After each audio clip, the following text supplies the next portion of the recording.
Welcome, Dr. James Beckett, Sports Card Insights, here with Mike Chark from Canada. So we're going to have another Canadian fun show, and we're going to hear his origin story. But first, thanks sponsors: Topps, Panini, Upper Deck, Burbank Sports Cards, Mike Stady Sports Cards, Heritage Auctions, Huggins & Scott Auctions, Beckett Media, Beckett Grading, Beckett Authentication, and Comc.com.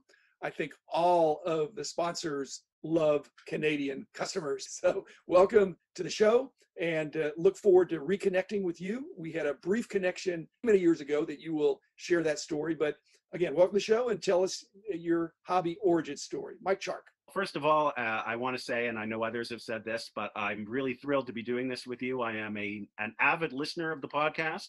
And the first time I heard it, I said to myself, I have to be on this. I have to be some small part of this. So thank you for having me.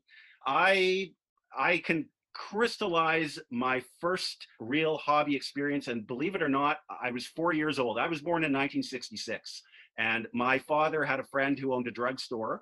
And I remember my brother and I sitting in the back seat of my dad's car, opening a pack each of 1970 peachy hockey cards, because if you were a Canadian youngster, you collected hockey, much like an American kid would have collected baseball.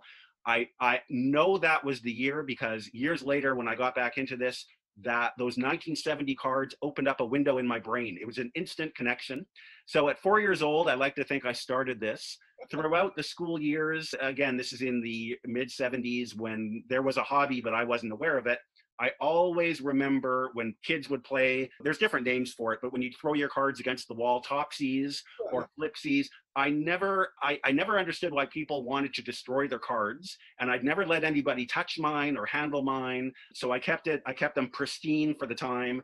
And every year in January, that's when O-Pee-Chee cards hit the Vancouver area. And I remember a couple times at lunchtime sitting in school in the middle of January, I would go to the drugstore every day at lunchtime and see if they were in, and you knew they were coming and you'd feel so let down when you didn't see that box on the counter. And then that one day when you went in and it was sitting there, you just had that palpable sense of endorphins releasing as a 8 or 10 or 9-year-old, whatever.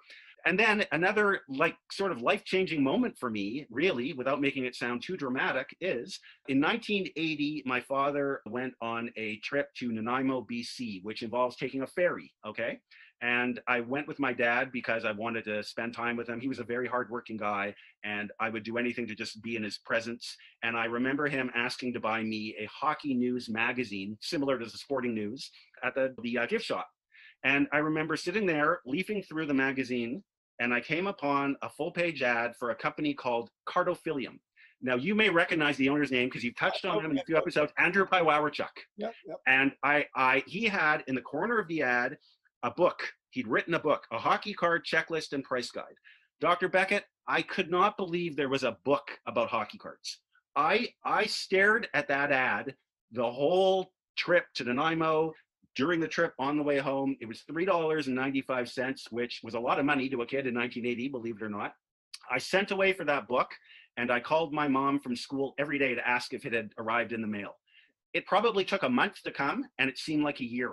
When the book came, I remember I wouldn't open it. I just wanted to know it was there, sitting on my counter. I finally did open it, and I wasn't a great student. I didn't love school.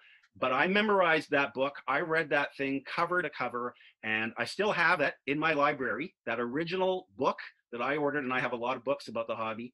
And then I started to order cards from Cardophilium. That led me to this was around 1980. So around that same time, it's funny how things work out. The first card show ever held in Vancouver took place. Okay, this is all within a few months of each other. That first card show was in June at a place now called Nat Bailey Stadium, but it's where it used to be called Capilano Stadium, where the Vancouver Mounties played. Okay, the Vancouver Mounties and the Vancouver Capilanos played there in the Pacific Coast League throughout the 50s and the 60s. The first card show they ever had was at that stadium in the concourse, and I remember that show walking in because I'd really only seen pictures of the cards in this book, okay? Much like, I'm jumping ahead a bit, but your first, I don't know if it was the first Beckett, the hardcover edition of the baseball, because the monthly didn't exist yet. I think, did you have color pictures in the first issue, or did that not happen until the second one? Do you recall? There was a center section in the first book. Okay, because I found that book in and around the same time, and seeing pictures of the cards was color pictures. just, again, opened my eyes to baseball, opened my eyes to what else was out there. But I went to that first card show and I took every dealer's business card. There's probably 12 or 15 guys there. I took every business card of theirs and I went home, and most kids around that time would have had the famous Farrah Fawcett poster on their wall. I had local baseball card dealers on my wall, and I'd phone them up, and this was before call display. I was so enthusiastic, and I'd want to sit and talk about cards. And you're just a young guy. What did you do for money? So this is the thing. So my parents owned a clothing store. They were hardworking people, built it up from nothing. And I decided, okay, my parents aren't going to give me any money for cards. I'll get a job. But I was too young to get a job, so I started to work for my father at his store. And any money I'd get, there was maybe one or two stores at the time, but they weren't card stores. They were bookstores that sold comic books and sold cards. And I remember the one I went to was called, now I'm having a brain cramp. Collectors Books and Comics. And when you go in there, the roof would actually leak. So you'd be looking at things and you like rain would hit your head. But this guy, David Granis, had an incredible amount of stuff, Dr. Beckett. Everything was in a binder behind the desk. You'd have to go ask for it. But I can tell you, I remember in his baseball binder from the 1952, he had a mantle in there. We can talk about 52 Topps high numbers in Canada all you want. Were you in Western Canada the whole time? Yes, born and raised in Vancouver. Because there were 52 Topps high numbers. I've been doing this for a long time, and I think I pinpointed most of the areas where the high numbers were. But so I started buying cards there, any money that I could get. But mainly hockey. Mainly hockey, because that's what I knew. Flash forward a little bit, and around 1985, we started to have more shows, but I couldn't understand why, when I go to a show, I didn't see a lot of older cards. Like I had found Sports Collectors Digest, I had found the Trader Speaks, and I want to tell you one story I was thinking about. I have to go back a little bit. In 1981, my father had a store on Granville Street downtown. Anybody that knows Vancouver will know that. And right beside him, there was a magazine store. And one day I walked into the magazine store and I saw Baseball Cards magazine. Okay, the first issue, do you remember that, Baseball Cards magazine? And again, I couldn't believe there was a magazine about baseball cards. I bought that magazine cover to cover. I used to stare at like Hall's Nostalgia ads, Mid-Atlantic Coin Exchange with their uncut sheets. And that opened my eyes to baseball. And the crazy, wonderful thing about this hobby is I didn't know anything about baseball. I really didn't. And through SCD, through the Trader Speaks, I learned about Willie Mays, Mickey Mantle, Hank Aaron, Roberto Clemente. Not so much their exploits as athletes, but through the baseball cards opened up this realization to me of how many wonderful, amazing old baseball cards and players there were. But the crazy thing was the cost of baseball cards in those days, like a Mickey Mantle 1956 Topps card in 1985 might have been $12, okay? And the equivalent Gordie Howe card was $5. And I always remember the more expensive cards, like $100 card or $1,000 card, thinking, who has that kind of money to spend on cards? How can cards be worth so much money? And then back to where I was a few years later, when I would go to shows in Vancouver, I always got frustrated why I didn't find or see a lot of older cards. There was some, but it just didn't make sense to me. Where was all the 50s and 60s stuff? So then I went to we had something in Toronto, a family thing. Again, happy coincidences. There was a card show in Toronto when I was there, and I went to that first card show at the Lakeshore in Toronto, Ontario. And when I walked in that room, Jim, it was probably like someone walking into the National Convention. Just the scope, the size, not that it was a huge show, but it was 3 or 4 times the size of anything I'd seen. The amount of material was overwhelming to me. And I realized after a few years later that really you take a company like Parkhurst, which would have been the Bowman of hockey cards, okay? But Parkhurst did not have strong distribution past Ontario and Quebec. Most of the older hockey existed in those 2 provinces. So what I started to do was I would get on an airplane in Vancouver on a Saturday morning. I'd go to Toronto or Montreal. I'd spend the night. I'd go to a show, which usually was in a hotel. I'd buy as much as I could. I'd fill up a big briefcase. I'd get on an airplane and I'd come home. And nobody here could figure out how this young kid had all this older stuff. So in a way, I was importing, exporting without realizing it. But when I think back now, it's so funny. It was just such a different time. There was no condition, it existed, but it didn't. knowledge really wasn't there. Oftentimes at a card show, it was what was under the table, not what was on the table. You had to really learn on the fly. And so I started to do that. And then I became friendly. Again, I don't know if this name will mean something to you or your listeners. It might. There was a gentleman in Saint-Eustache, Quebec called Ronald Villeneuve, Collection de Sport AZ. Ronald Villeneuve was like a teacher to me. And he was a very strong contributor, as Andrew was in the early Price Guys. Ronald he was more French. Yes, very French. I had some deals with him over the year, very knowledgeable, had great stuff. Mike, I'm worried we're not going to get up to 1994.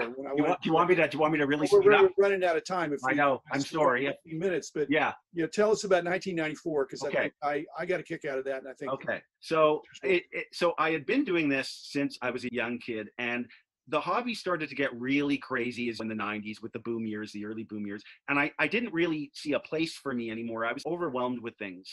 And I just got out. I lost some of my mojo. And then I'm trying to remember how I found out that Beckett Publications was hiring. And I must have, in those days, again, it's going to sound crazy, I must have written a letter. In fact, I'm sure I did. There was no email. Well, we had readers kind of things, and the hockey magazine was going strong. Yes. And basically, we didn't advertise other than just like in the owner's box or at the beginning of the magazine, we'd say, hey, we're looking for help, we're hiring. We would have put that in the hockey magazine, and word of mouth, or if you were... I think I read it. I might have read it in the magazine, Jim, and I know I wrote a letter, and I sent it off, and then I got a phone call from Beckett Publications. And again, this is a long time ago. I don't remember everything, but I remember talking to someone much like we're doing right now, in a sense. And after that, I got a follow-up phone call asking me if I'd like to come to Dallas to interview in person. And I was blown away. I couldn't believe it. And I knew when you're younger, you do a lot of things without thinking. You get older and you contemplate everything.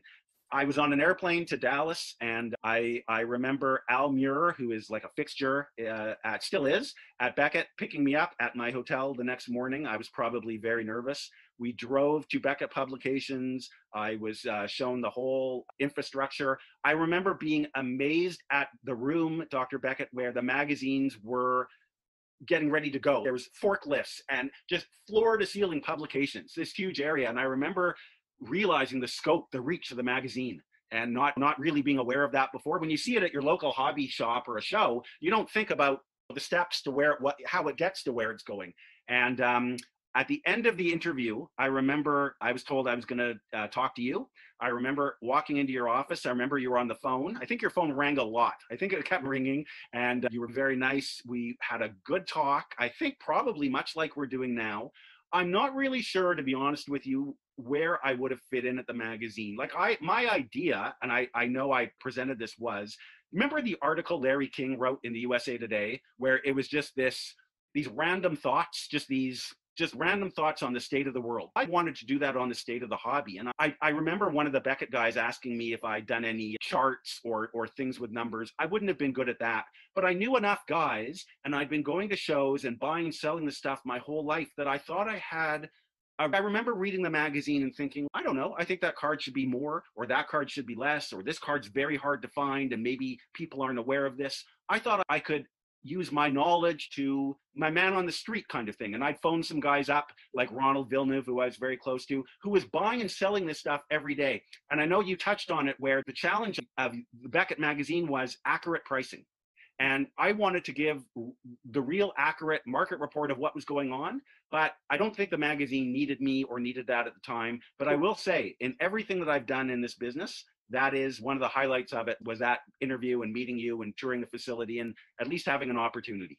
Mike, thanks for being here today. I need to get you back to finish some of these stories, but we're going to stop now. But I'll just say this: we did not invite very many people to come interview. That was a mark of distinction on your part, that we really thought you could help us. The other thing that I would bring up is that 94, somewhere in there, is when we had the baseball strike, which really threw our company and the whole industry for a loop. So, right. But anyway, thanks for coming and having faith to jump on a plane and check us out 26 years ago. It was a great memory, and I hold it near and dear, and it's on my Mount Rushmore of what I've done in this. Well, it's good to reconnect. And listeners, thanks for being here today. We'll be back again tomorrow with another episode. Thanks, Mike Chark. So long, everybody.